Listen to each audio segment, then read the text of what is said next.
Voilà, Steve Kramer. Alors, je ne sais pas si vous avez vu dans l'actualité, il y a environ une semaine, une nouvelle est tombée selon laquelle les Français de l'étranger ne pourront pas voter sur Internet aux prochaines présidentielles.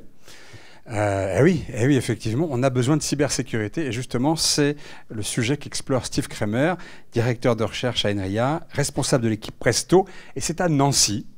Et on vous laisse nous raconter ça, Steve. Ok, bon, je pense que c'est pas une grande nouvelle qu'aujourd'hui la plupart de nos communications se font par les réseaux, ainsi que nos transactions, si on fait des transactions bancaires, si on achète quelque chose en ligne. Mais cependant, dès qu'on envoie quelque chose sur le réseau, des données, eh ben, elles peuvent être lues, interceptées ou aussi modifiées par des gens malveillants, par des attaquants, comme on dit. Et donc, c'est pour ça qu'on met en place ce qu'on appelle des protocoles cryptographiques qui servent finalement à sécuriser ces communications.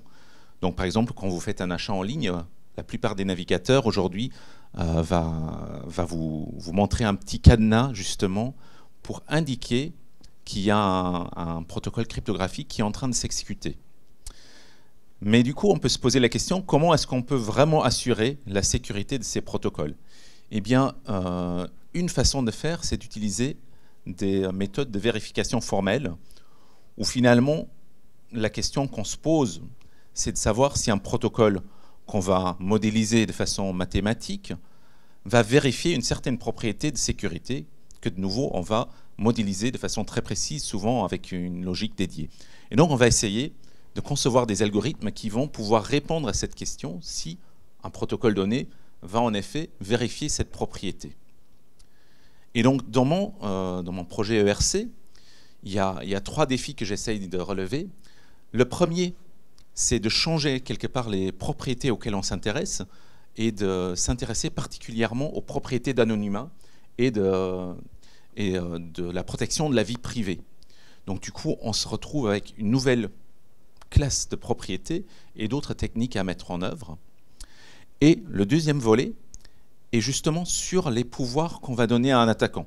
Donc traditionnellement, on va supposer qu'effectivement, le réseau, il est contrôlé par cet attaquant, mais la machine sur laquelle j'exécute le protocole va se comporter de la bonne façon, va être honnête.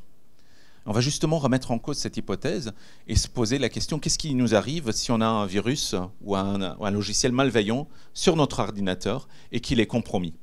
Et dans ce cas, justement, il y a de nouvelles méthodes qui sont explorées aujourd'hui, qui sont d'utiliser des éléments externes, comme par exemple un téléphone sur lequel on va vous envoyer un code de confirmation, des clés USB spéciales qu'on utilise pour s'authentifier, ou des chips sécurisés qu'il y a dans l'ordinateur, qui peuvent sécuriser une petite partie de l'ordinateur. Et finalement, le troisième point de mon projet, c'est justement sur le vote par Internet, où on essaye d'appliquer ces nouvelles méthodes pour voir si on peut concevoir et vérifier des protocoles de vote qui vont assurer à la fois l'anonymat, donc le secret du vote, et aussi la sincérité du vote pour l'assurer, même si on vote par Internet. Voilà, merci. Merci Steve. Alors ça, c'est le projet. Et comment vous réalisez ce projet? C'est quoi? Qu'est-ce que vous utilisez? Qu'est-ce qu'il y a derrière votre projet? Alors il y a évidemment beaucoup de mathématiques et de méthodes formelles. Donc il y a de la logique, du raisonnement automatique, de la théorie de la concurrence. Et justement, je pense aussi que c'est une des forces en France, c'est qu'on a une vraie école sur tout ce qui est preuve par ordinateur, raisonnement automatique. Et donc c'est là-dessus qu'INRIA aussi en particulier a une grande expertise et que je peux exploiter du coup. Donc c'est ça, ce côté un petit peu unique qu'on trouve en France, cette école française de la vérification formelle qui, à votre avis, a pu faire votre force quand vous êtes allé devant le RC? Ça a sûrement aidé, c'est un des points forts, je pense, dans nos équipes et où on a déjà connu beaucoup de succès à l'INRIA. Parce que des travaux comme ceux-là, ils sont faits ailleurs, hein, je crois à Oxford, à Zurich. Oui, effectivement, on a beaucoup de collaborations avec à la fois Oxford et l'ETH Zurich, qui sont 2 institutions prestigieuses. Et donc justement, ils nous reconnaissent aussi pour cette expertise qu'on a en méthode formelle, et c'est là-dessus qu'on collabore et qu'on a des choses à apporter. Alors qu'est-ce que ça vous a apporté à vous justement, cette subvention ERC? Bah, ça fait évidemment plaisir d'avoir cette reconnaissance par les pairs, qui n'est pas que pour moi, mais aussi pour mes collaborateurs, je pense, parce que les travaux ne se font pas par moi tout seul. Et puis, ça donne une très, très grande liberté pour la recherche. On peut déposer un vrai projet scientifique sans contrainte. Et, du coup, on a les moyens, après, pour réaliser ce projet, pour embaucher des gens. On peut prendre le temps de faire de la recherche sans devoir courir derrière des financements autres et passer du temps à soumettre d'autres projets, ce qui est vraiment très agréable. Donc, grande liberté, beaucoup de liberté. Hein, oui, tout à fait, ouais. Tout à fait, parce que du coup, je peux me concentrer sur ma recherche. On peut être opportuniste quand il y a quelqu'un, un chercheur, un postdoctorant qui se présente, on peut l'embaucher. Pareil pour des thésards, quand on trouve des bons étudiants. C'est vraiment c'est le luxe, là. Oui, c'est un grand luxe. Oui. C'est un des grands luxes de l'ERC et toute l'équipe aussi qui en profite.